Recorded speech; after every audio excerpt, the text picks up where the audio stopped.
there, chipmunks! Welcome to the AMP Cycling Ride Review Series. I'm your host, Angry Chipmunk, and today we're back in Italy for one of the PedalItaly rides. This is the Cinque Terre route in Liguria. This route is available on Rouvy, so let's get right to it. This is a moderate length route at just under 30 kilometers long, but with a decent amount of elevation gain for the distance at 797 meters. The whole ride averages just 3% and will max out at 14%. There are 2 Strava segments included on Rouvy, with 4 on Strava itself.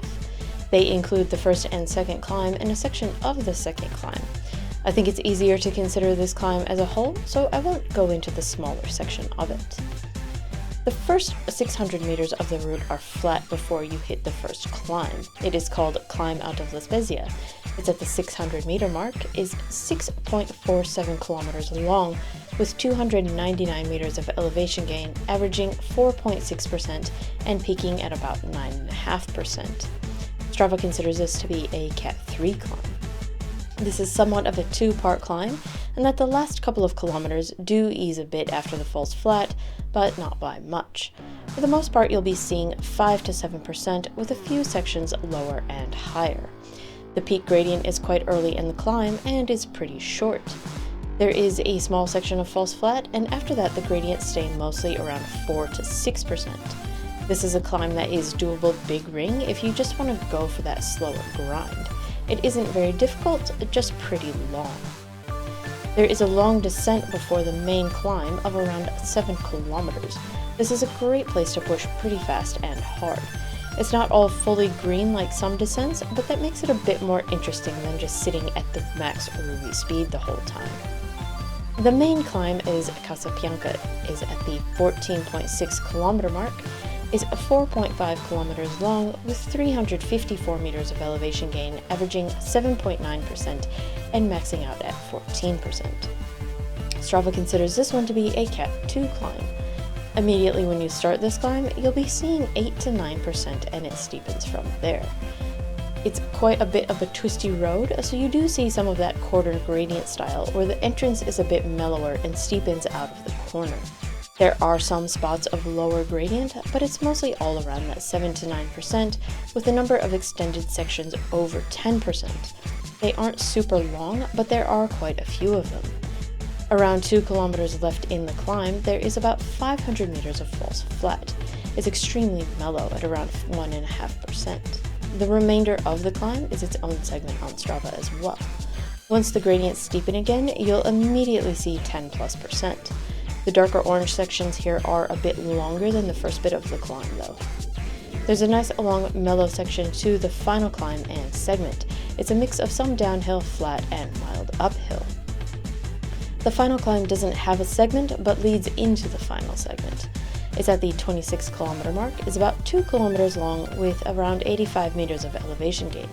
The gradient math tells us it averages about 4.2% and will peak at 11%. This one is a bit of a strange climb. The start and end are quite hilly, frequently dipping to flat and negative gradient before heading back north of 8%. The middle has a nice steady section of around 5 to 7%, with a few dips higher and lower. And just at the peak of the climb is when the last segment starts. It is Termine. It's at the 28 kilometer mark, is 960 meters long, with 12 meters of elevation gain, averaging 1.3% and peaking at 5.5%. There's nothing especially noteworthy about this segment. It just exists as a thing to do more than anything else. It's quite short and is a bit of up and down to the end of the route. The end of the segment is the end of the route. Now for this ride, you'll be needing a pretty good warm-up and cool-down. Nothing extreme on either end, but around 10 minutes or so. The first hill isn't very steep, but it's very early in the ride and is quite long. The end of the route also follows a short climb with not much after it, so there's nowhere in the route itself to warm up or cool it down. And as always, I recommend pre-fueling your rides and including plenty of protein with that. With the first hill coming so quickly, you'll definitely be wanting fuel on board straight away. The light downhill section after the climb is a great place to grab a refuel for the main climb. It isn't very long, but it's pretty steep, so have around 10 to 15 grams on that downhill section. That should be good for the remainder of the route. And if you need a little something after the climb, I would suggest a smaller bit of a faster acting carb so that you don't end up overfueling. And at over 700 meters of elevation gain, I would definitely follow this one up with a protein of some sort. The views on this ride are fantastic. It is quite a busy route, but the quality of the surrounding still makes for an excellent view. There's a lot of smaller, more enclosed roads with a couple of big tunnels, and once the route gets up on top of the plateau, you get to see some ocean views peeking out from time to time. Otherwise, there's plenty of lush green hills off in the distance. The weather was perfect on the day they filmed, so all the colors really pop off the screen. I tried to push this one a bit harder and finished it in just under 1.5 hours on 100% difficulty emulation. With needing a warm-up and cool-down outside of the route, I would suggest to budget anywhere from 1.5 to 2 hours for it.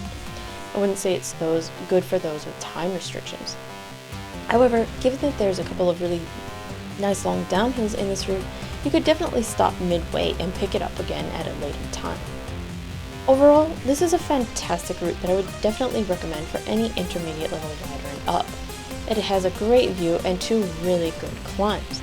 They are quite different from each other, but both took me about the same amount of time to complete. It's a great route for those looking to up their elevation gains without it all being lumped into one big climb. And the long downhill sections are also great for breaking up the climbing. I would call this one a transitional route. For this route, I give a 5 out of 5. Really excellent route here. A lot of varied terrain keeps it fresh and interesting. A good way to up your elevation gains.